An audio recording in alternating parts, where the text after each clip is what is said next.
अच्छा गुरुजी, हम बहुत बार सुनते हैं कि ये पुष्टि मार्गी परंपरा है, ये इसका मंदिर है, ये भगवान श्री कृष्ण जी का उस तरह का विग्रह है। तो आखिर ये क्या परंपरा है? हमारे वेदांत के अलग अलग स्कूल हैं। कुछ आदमी जो हैं वो अद्वैतवादी हैं, कुछ विशिष्ट अद्वैतवादी हैं, कुछ शुद्ध अद्वैतवादी हैं, कुछ द्वैत अद्वैतवादी हैं, कोई अचिंत्य भेदाभेद वादी हैं। तो वेदांत के अलग अलग मार्ग हैं। एक मार्ग वेदांत के हमारे आचार्य जो हैं उन्होंने ऐसा निकाला जिसमें कहा कि बिना पुष्टि के कल्याण नहीं होता, मोक्ष नहीं हो सकती। पुष्टि माने भगवान की कृपा, अनुकंपा। भगवान की अनुकंपा के बिना आप कितने ही काम कर लो, जब तक भगवान की कृपा नहीं होगी आपके ऊपर, तब तक आपके सब प्रयास विफल होंगे।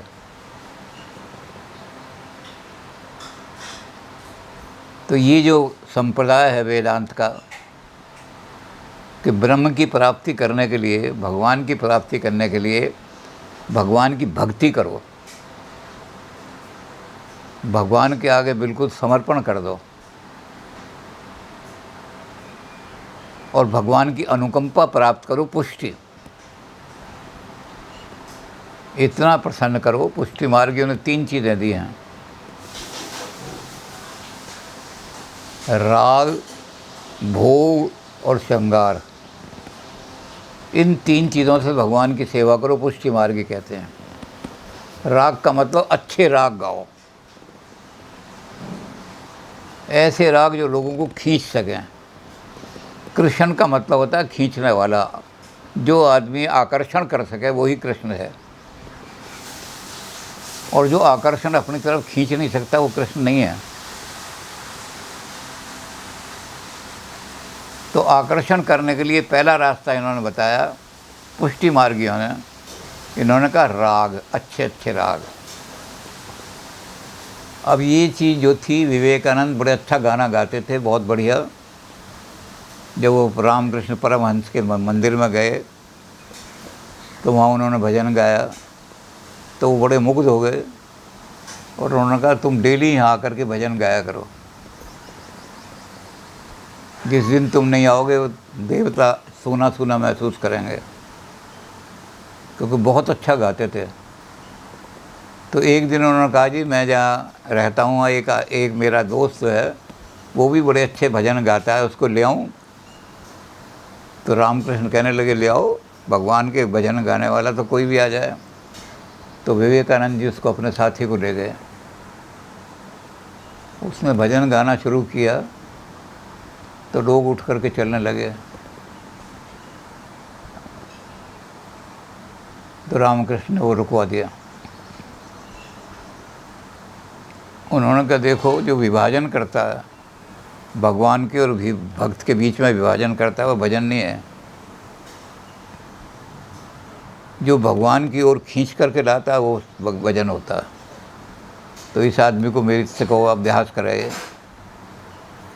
तो पुष्टि मार्गियों ने यही रास्ता अपनाया है।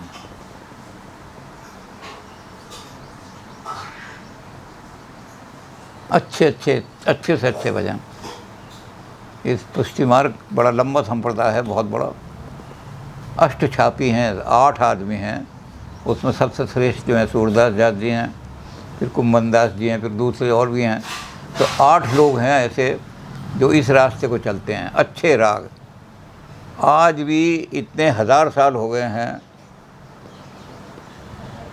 सैकड़ों साल हो गए हैं, आज भी जो गोकुल सूरदास जी की कुटिया है वहाँ दिन रात भजन चलते रहते हैं, और एक से एक अच्छे भगवा भजन गाने वाले होते हैं सारे के सारे।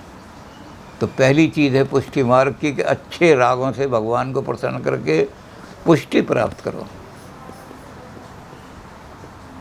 भगवान की अनुकंपा प्राप्त करो। फिर भोग, भगवान को शुद्ध और पवित्र भोग लगाओ।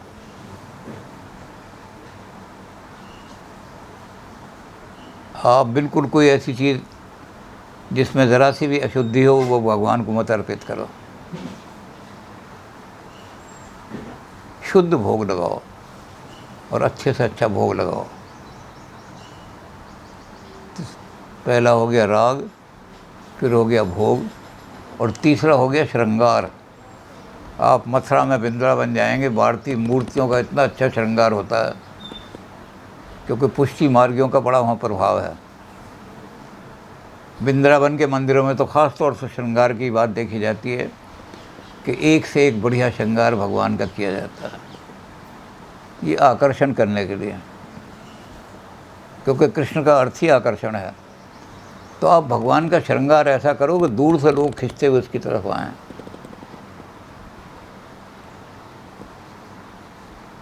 तो ये तीनों चीज़ों के द्वारा भगवान की हम पुष्टि प्राप्त करते हैं।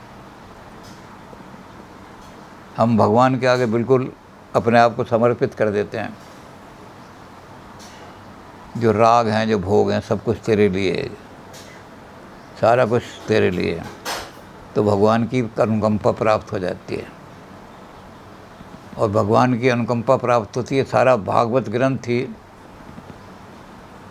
पुष्टि मार्गियों का ग्रंथ है। कृष्ण की कैसी कैसी लीलाएं हैं, आकर्षित विमोहन लीलाएं हैं। कृष्ण की हर लीला मोहने वाली है। तो इस लीला का गायन करके, इस लीला का चिंतन करके, इस लीला का वर्णन करके हम भगवान को प्रसन्न कर सकते हैं। तो ये वेदांत का एक परंपरा है, वेदांत का एक वो है काइंड ऑफ वेदांत।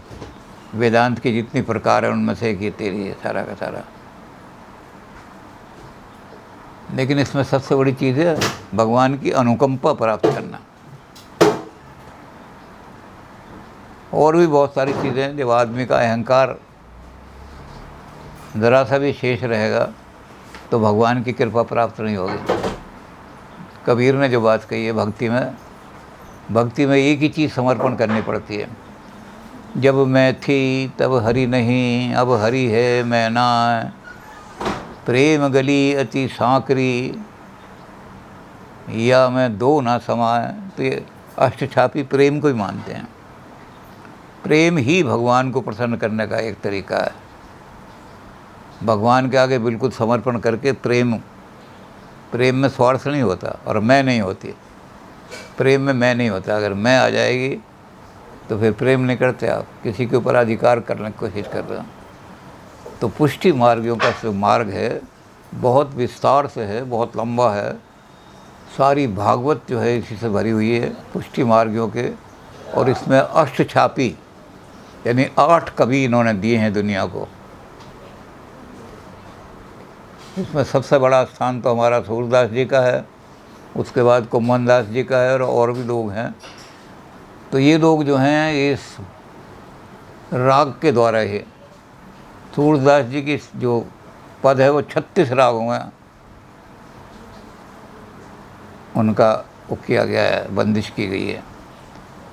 तो तरह तरह के रागों में बंदिश करके वो सारा भगवान के आगे, क्योंकि जितने अच्छे राग होंगे उतना आकर्षण बढ़ेगा अपना।